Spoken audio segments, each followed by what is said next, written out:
Saima girls college میں پڑھتی تھی۔ وہ اور لڑکیوں کی طرح بالکل نارمل تھی، لیکن وہ کافی دن سے کچھ پریشان سی تھی، کیونکہ اس کی ایک اور کلاس میٹ تھی جس کا نام زارا تھا۔ وہ اس کو ہمیشہ دیکھتی کہ وہ اتنی اٹریکٹیو ہے، اتنی پرکشش ہے کہ لوگ اس کی طرف کھینچے چلے آ رہے ہیں۔ اب وہ یہ سوچتی تھی کہ کیا میں اس کی طرح پرکشش نہیں ہوں؟ کیا میں خوبصورت نہیں ہوں؟ کیا میرے اندر وہ اٹریکشن نہیں ہے کہ لوگ مجھ سے باتیں کریں، مجھ سے ہنسیں بولیں، ہر کوئی میری طرف متوجہ ہو، ہر کوئی مجھ سے بات کرے؟ وہ اسی بات میں، اسی سوچ میں ڈوبی رہتی۔ اس کی تھوڑی بہت فرینڈس تھیں، لیکن وہ بھی کچھ عجیب سی تھیں۔ اس نے ایک دن سوچا کہ وہ زارا سے اس بارے میں ضرور بات کرے گی، کیونکہ اور کوئی اس کے پاس آپشن نہیں تھا اس کی اپنی ٹینشن کو دور کرنے کا۔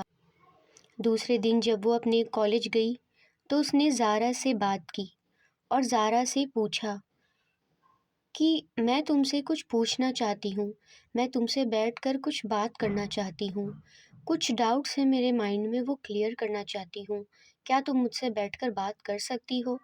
زارا نے مسکراتے ہوئے جواب دیا، بالکل، کیوں نہیں، جب تم چاہو، جب بھی تم فری ہو تم مجھے بلا لینا، میں تم سے ضرور بیٹھ کر بات کروں گی۔ کالج کے بعد سائمہ نے زارا سے بات کی اور اسے کنفرم کیا کہ شام میں کیفے میں ملاقات ہوگی۔ پھر دونوں شام کو ایک کیفے میں ملے، جہاں پر انہوں نے کافی آپس میں بات چیت کی، جہاں زارا نے سائمہ سے پوچھا، بتاؤ سائمہ، تمہارے کیا ڈاؤٹس ہیں؟ تمہیں کیا پریشانی ہے؟ کیا تم مجھ سے بات کرنا چاہتی تھی؟ جو بھی بات ہے کھل کے کرو، میں ہر سوال کا جواب دوں گی۔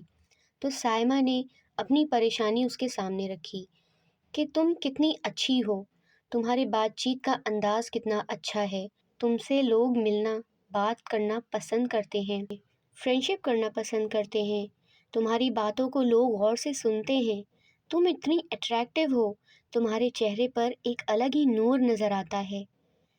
تو ایسا میرے ساتھ کیوں نہیں ہے؟ مجھ سے کوئی زیادہ بات کرنا کیوں نہیں پسند کرتا؟ میرے ساتھ کوئی اٹھنا بیٹھنا کیوں نہیں زیادہ پسند کرتا؟ میری فرینڈس بہت تھوڑی سی ہیں اور وہ بھی کچھ عجیب سی ہیں کہ ان سے بھی اکثر لڑائیاں ہو جایا کرتی ہیں۔ بس میں یہی جاننا چاہتی ہوں کہ میرے چہرے پر تمہاری طرح نور کیوں نہیں ہے، تمہاری طرح میں پرکشش کیوں نظر نہیں آتی؟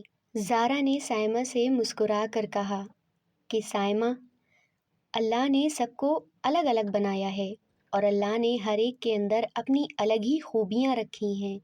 تم میں کچھ اور خوبیاں ہیں، مجھ میں کچھ اور خوبیاں ہیں، اس میں پریشان ہونے والی کوئی بات نہیں۔ لیکن ہاں، کچھ اسلامک سٹیپس ہیں جن کو فالو کر کے تم اپنی زندگی کو کچھ میری زندگی کی طرح بنا سکتی ہو۔ اور یہیں پر سائمہ کو پتہ چلا کہ زارا نے کسی اسلامک یونیورسٹی سے 2 سال کا ڈپلومہ کیا ہے، جہاں پر اس نے اسلامک اسٹڈیز کری ہیں، جس سے کہ اس کو کافی کچھ مدد ملی ہے اس کو اپنے آپ کو امپروو کرنے میں۔ تو اس نے سائمہ کو بھی ایڈوائز دی کہ تم بھی اسلامک یونیورسٹی سے 2 سال کا ڈپلومہ کر لو، جس سے کہ تمہیں اسلامک اسٹڈیز کے بارے میں کافی کچھ پتہ چلے گا، جس سے تمہاری اور ذہنی امپروومنٹ ہوگی اور اس کا اثر تمہارے چہرے پر اور تمہارے مزاج پر، نیچر پر ضرور نظر آئے گا۔ اب سائمہ نے ارادہ کیا کہ کالج کی پڑھائی مکمل ہونے کے بعد وہ اس بات پر ضرور غور کرے گی اور اسلامک یونیورسٹی میں ایڈمیشن لے گی۔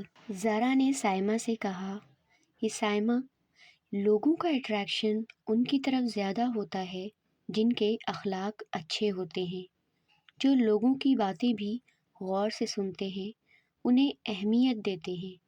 اور ہمارے پیارے نبی صلی اللہ علیہ وسلم کا بھی یہی نیچر تھا، وہ بہت بااخلاق تھے، اسی لیے ان کے آس پاس لوگ کافی تعداد میں موجود رہتے تھے اور لوگ ان سے بہت محبت کرتے تھے، اور ہمیں بھی انہیں کی راہ پر چلنا ہے اور اخلاق سے ہر ایک سے پیش آنا ہے۔ پھر زارا نے سائمہ سے بتایا ہمیشہ اللہ کا شکر گزار رہنا چاہیے۔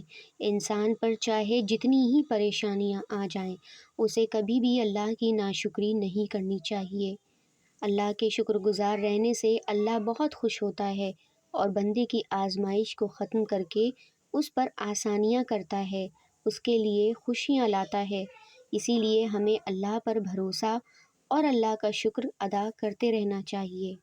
دوسری بات، انسان کو اللہ کی عبادت بالکل بھی نہیں چھوڑنی چاہیے، چاہے وہ نماز پڑھنا ہو، تسبیحات پڑھنا ہو یا پھر قرآن کی تلاوت ہو، کیونکہ اللہ کی عبادت سے جو ہمارے چہرے پر نور آتا ہے وہ دنیا کے کسی بھی اسکن کیئر پروڈکٹ سے نہیں آ سکتا۔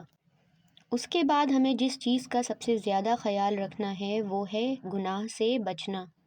ہمیں ہر گناہ سے بچنے کی کوشش کرتے رہنا چاہیے، اور غلطی سے اگر کوئی گناہ ہو بھی جائے تو اللہ سے رو رو کر گڑ گڑا کر اس گناہ کی معافی مانگ لینی چاہیے۔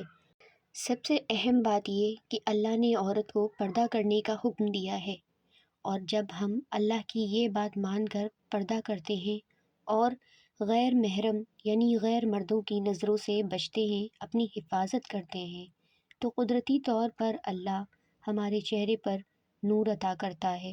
مطلب یہ کہ ہماری خوبصورتی کا سب سے اہم راز ہمارا پردہ ہے۔ اور سب سے آخر میں ایک خاص بات، سورہ نور کی آیت نمبر 35 مکمل فجر کی نماز کے بعد ضرور پڑھ لیں۔ اور سب سے آخر میں تم سے یہ ضرور کہنا چاہوں گی کہ کوشش کرنا کہ ہر وقت باوضو رہو، کیونکہ باوضو رہنے سے انسان پاک صاف رہتا ہے، روحانی طور پر بھی اور جسمانی طور پر بھی۔ سائمہ نے یہ کچھ پوائنٹس فالو کیے اور کچھ مہینے بعد اس کا اثر نظر آنے لگا۔ وہ بہت ہی پرکشش اور پر نور نظر آنے لگی۔ وہ خوبصورت تو تھی ہی، لیکن جو کشش کی کمی تھی وہ اب پوری ہو چکی تھی۔ سائمہ کو یہ بات اب بالکل اچھی طرح سمجھ آ چکی تھی کہ دین پر چل کر، گناہوں سے بچ کر اور اللہ کے بتائے ہوئے حکم پر عمل کر کے ہم اپنی زندگی کو روحانی، جسمانی، دنیاوی اور آخرت ہر طریقے سے خوبصورت اور پر نور بنا سکتے ہیں۔ تو دیر کس بات کی، ہم بھی ایک نئی شروعات کریں اور ہم بھی اپنے زندگی کو پر نور اور پرکشش بنائیں۔ اگر آج کی یہ ویڈیو آپ کو پسند آئی ہو تو لائک ضرور کریں اور اپنے فرینڈس کے ساتھ ضرور شیئر کریں، اور ایسی ہی ریئل ایونٹ پر بیس اسلامک سٹوریز اور ان میں ملنے والی اسلامک ٹپس سے اپنے آپ کو امپروو کرنے کے لیے ہمارے چینل کو ضرور سبسکرائب کریں۔